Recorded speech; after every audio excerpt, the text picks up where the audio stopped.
ఒక ఏటవాడు ప్రాంతంలో కనబడిన నీరంతా అతి చల్లని పొడమాదిరిగా విస్తరించి ఉన్నదని దీన్ని ధరించి ఒక స్విమ్మింగ్ పూల్ కు సరిపడా నీరు వచ్చే అవకాశం ఉందని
ముందర పులిచారా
Morning, students. So now in today's class, we have to discuss regarding to the cluster analysis. In the cluster analysis, what is its representation? And here we have to represent the data points. How the data points we have to represent it. Those points, how we can represent, we have to group it into the one cluster. So for example, you have a particular place, surrounding places data points as also you have to group it into the one cluster. So here the original points here you have to represent it. In those two original points you have to divide into two clusters. So here one group of points are represented as one cluster, another group of points are represented as another cluster. So once you have to represent it as a data points as a clusters, then again you have to subdivide it one cluster into another clusters, divide into two clusters. Like this way you have to represent it or three clusters. This is the different ways of clustering the same set of points. So here the segmentation and partition, already these are the concepts you have completed in last class. And what are the types of clusterings?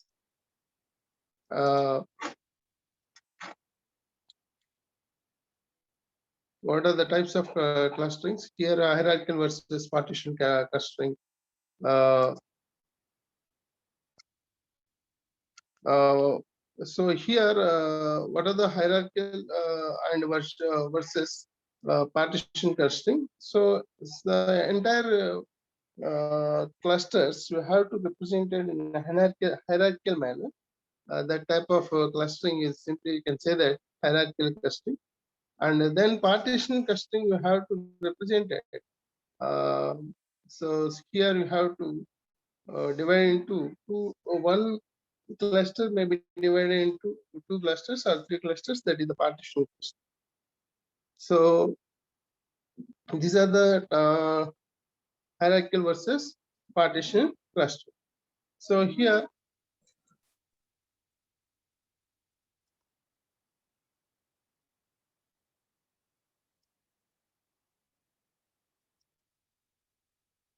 one minute.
So then after you have to discuss with that hierarchical clustering versus partition clustering. And a similar way, we have to discuss with that exclusive versus overlapping versus and fuzzy cluster. So these are the concepts you have to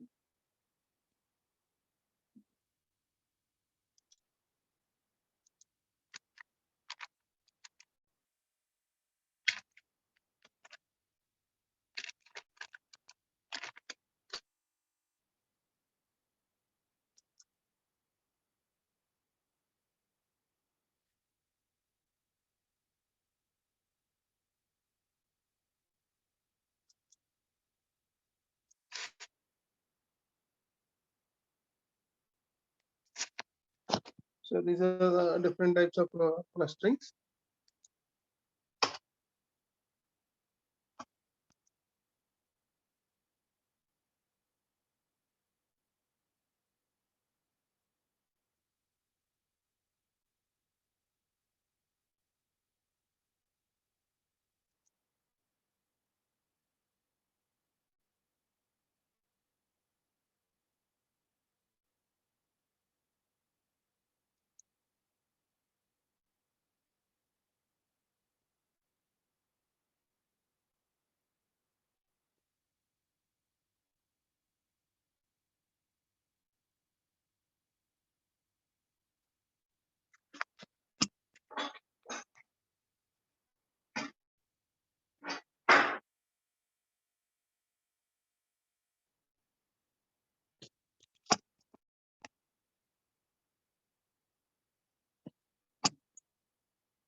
Okay. Now it shows in clear manner. The notation of clusters can be ambiguous. How can represent the how many clusters, 2 clusters, 6 clusters, and 4 clusters. Uh, so in detail, I want to discuss with that types of clustering. Clustering is simply you can say that it is a class set of clusters. An important difference between hierarchical and partition clustering. Partition clustering means a division of data objects, into the non-overlapping subsets, such that each data object is exactly one subset. Simply call it as partitional clustering. What is the hierarchical clustering? A set of nested clusters can be organized as a hierarchical tree. See here. Differences between the partitional clustering and hierarchical clustering. This is the original points you have. So in those original points, you have to divide into 3 clusters. These are the points you have to represent it as one cluster. These are the points you have to represent it as another cluster, and these points you have to represent it as another cluster. So totally, the entire data points you have to represent it as 3 clusters. And this is the 3 partitions you have to represent it as clustering. This is simply call it as set of clusters, or simply call it as clustering. So in the partition we can do here, that's the reason it is called it as partitional clustering. Next one, hierarchical clustering. In a hierarchical clustering, you have to represent it as total. This is the one cluster, you have to represent it as P1, and P4 is you have to represent it as another cluster, and P2 is P3 is you have to represent it as another cluster. So here we can represent the total 3. So totally you have to represent the 4 data points are there. Those data points you have to represent it as hierarchical clustering. So see here, all the data points are included with the P1 cluster, that is the P1. So again, that P1 cluster we have to represent it as you have to represent P2 and P3 is you have to represent it as one cluster, and P2, P3, P4 you have to represent it as another cluster. This is the traditional diagram will shows here, that is the hierarchical clustering. That is the difference between the partitional clustering and hierarchical clustering. See this diagram regarding to this hierarchical clustering. That is the difference between the partitional clustering and hierarchical clustering. So here next one is the another type of clustering are there. There is exclusive versus non-exclusive and fuzzy versus non-fuzzy. So here exclusive and versus non-exclusive clustering. In non-exclusive clusterings, our points maybe belongs to multiple clusters, can represent the multiple classes or border points. But whereas in fuzzy versus non-fuzzy, fuzzy clustering or points belongs to the every cluster with some weight between the 0 to 1. And a similar way weights must be sum to 1. The probabilistic clustering has the similar characteristics here in fuzzy versus non-fuzzy. In partial versus complete, you have to represent it. Only you want to cluster some of the data. Heterogeneous versus homogeneous. Similar type of data points you have to represent it as homogeneous. And different types of data, so you have to represent different sizes and shapes are there. That is the heterogeneous. That is, you have to represent the differences between the heterogeneous versus homogeneous clustering. So these are the regarding to the types of clusters along with the diagrams you have to complete it. And now in Dwdm class, another concept you have to discuss with that, the types of clusterings. So here we have the different types of clusters we have to use in clustering analysis. So first one is the well separated clusters. Second one is the center based clusters. And third one is the continuous clusters. And fourth one is the density based clusters. And the fifth one is the property or conceptual clusters. And the sixth one described by the objective function. So these are the 6 types of clusters we have to represent it here. First one is the well separated clusters. In well separated clusters, for example, you have the data points. So those data points always represented with the different manner. For example, one data point are related to the one applications, and one data point is related to the another applications, and one data point you have related to the another application. So one data points are related to the mails, and one data points are related to the graphical data information. One data point are related to the web searching related.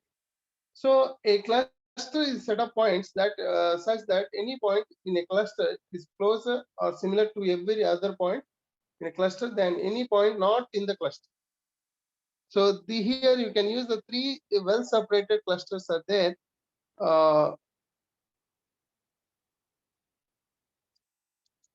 That is those type of clusters are simply you can represent it as well separated clusters.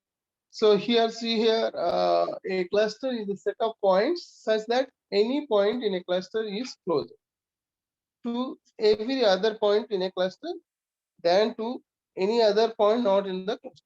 That is the 3 different well separated clusters, but on common point they have to similar. That is the well separated clusters. And next one is the center based clusters. A cluster is a set of objects such that an object in a cluster is closer to the center of the cluster than to the center of the any other cluster. So you have to matching both. You have to closer or such objects. You have to represent it in whenever you have to represent it as a clusters as a center based. That type of clusters are called center based clusters. A center of the cluster is maybe often is a centroid. The average of all points in the cluster or a method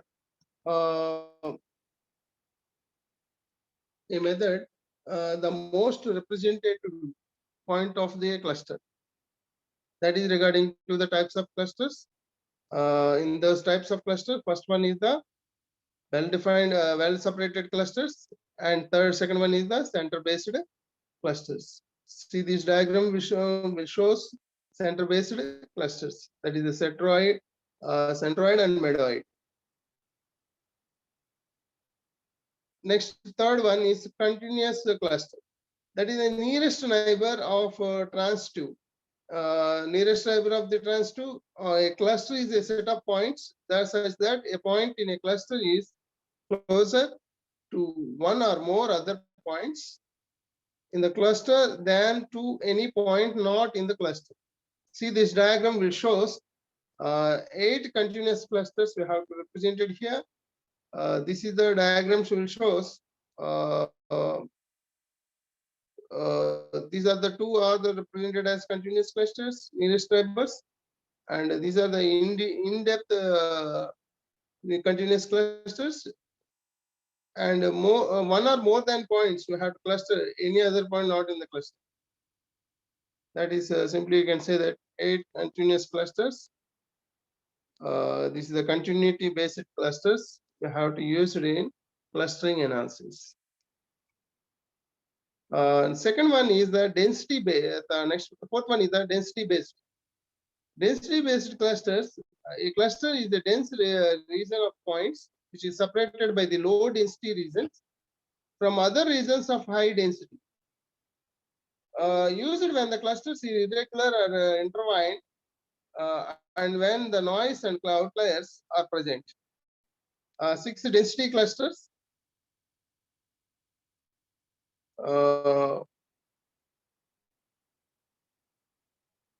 see here, that is the density based. That is the density point, dense region of the points, which is separated by the low density regions.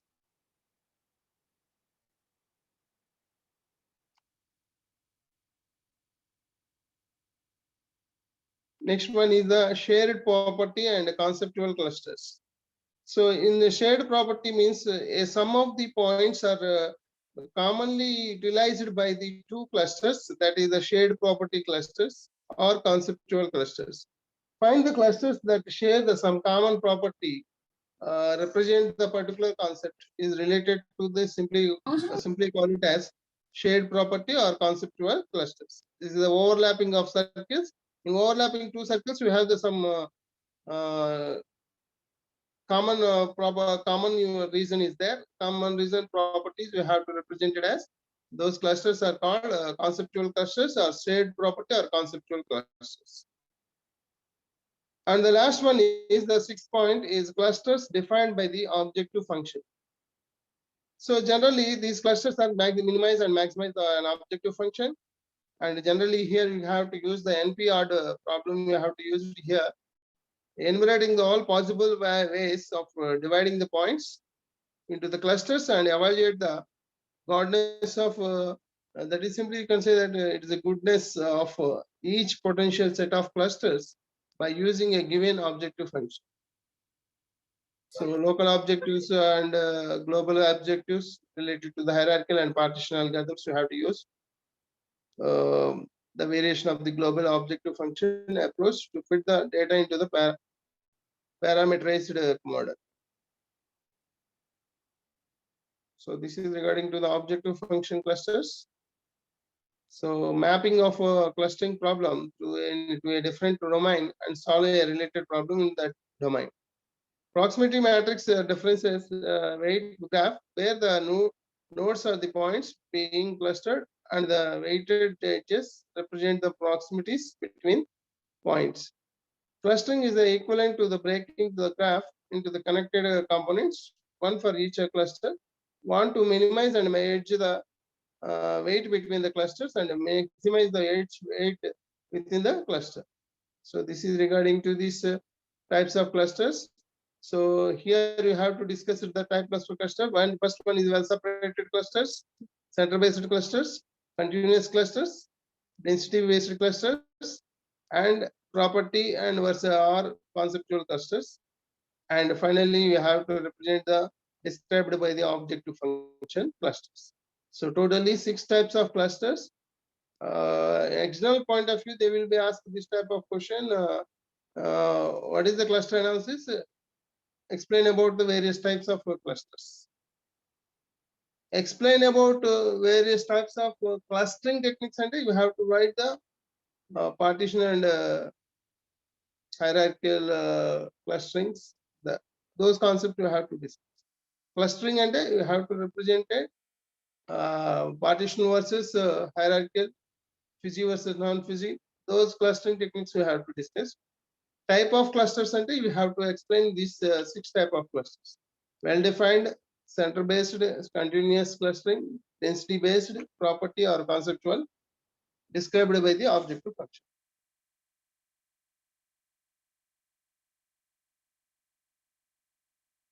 Next one is the characteristic of the input data or input.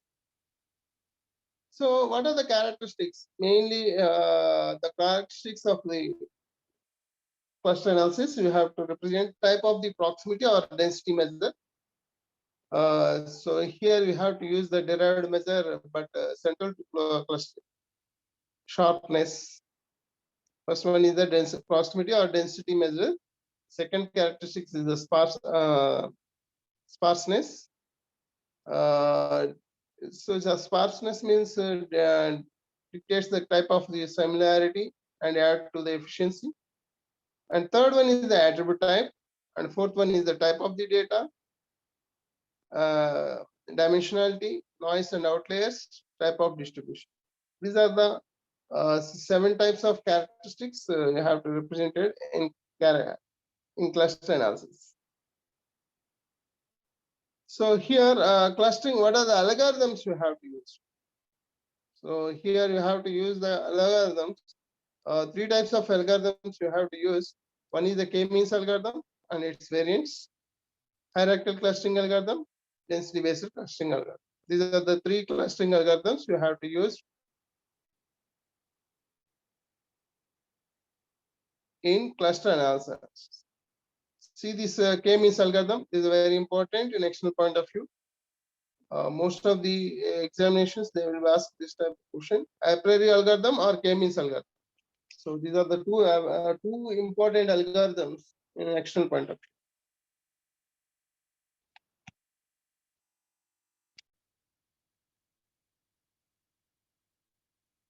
First one is the partition k-means clustering algorithm. Partitioning the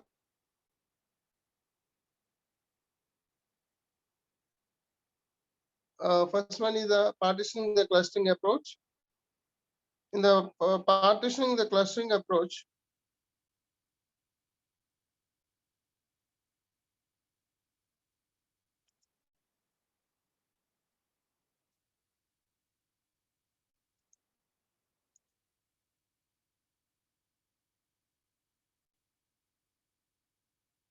partitioning the clustering approach.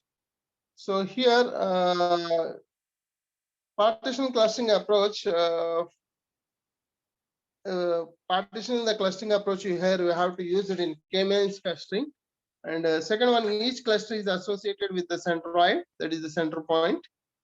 And the third point, each point is assigned to the cluster with the closest centroid. And what are the how many clusters are there? That is the k must be specified. So the basic algorithm is very simple. So k-means clustering. So k-means clustering means you have to use the different types of clusters you have to use. That is a group of clusters, or simply you call it as clustering. So whenever you are using applying the k-means algorithm to the group of clusters, that is the clustering method. So here you have to use the 5 points are there. First one is the select k points as the initial centroids. That means k points means number of clusters. And now you have to use the loop repeat for k clusters by assigning all points to the closest centroid. అంటే ఏదైతే మనకి n clusters ఉన్నాయో, so 10 clusters you have to using 10 by assigning all points to the closest centroid. అంటే ఏదైతే point data point closest centroid ఉంటుందో దానికి you have to consider. Recompute the centroid for each cluster. అంటే previous గా ఉన్న centroid కి cluster we have to recompute చేస్తాం.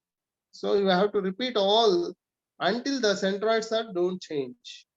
అంటే centroids లో ఎక్కడ మనకు చేంజ్ అవ్వకుండా, so until the centroids does not change. అంటే మనం 10 పాయింట్స్ తీసుకుంటే 10 క్లస్టర్స్ centroids చేంజ్ అవ్వదు. సో అలా చేంజ్ అవ్వకుండా ఉండే వరకు కంప్లీట్ గా we have to recompute for the each cluster. Okay, that is regarding to that k-means clustering. So here you have to see the example. K-means clustering details. Initial centroids are often chosen randomly. Cluster produced by vary from one run to another run. Centroid, the means of the points in the cluster.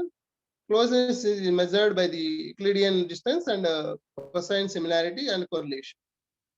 K-means will converge from common similarity measures mentioned by above. So see here,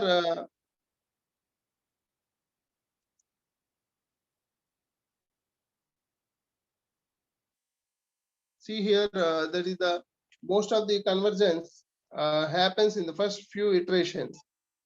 So the stopping condition is changed until the relatively few points change clusters.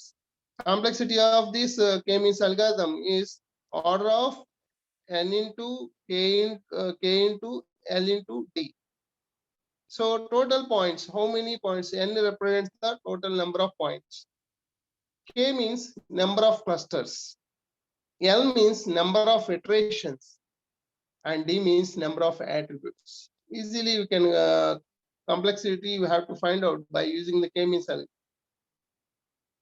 number of points into number of clusters, number of iterations, and number of attributes.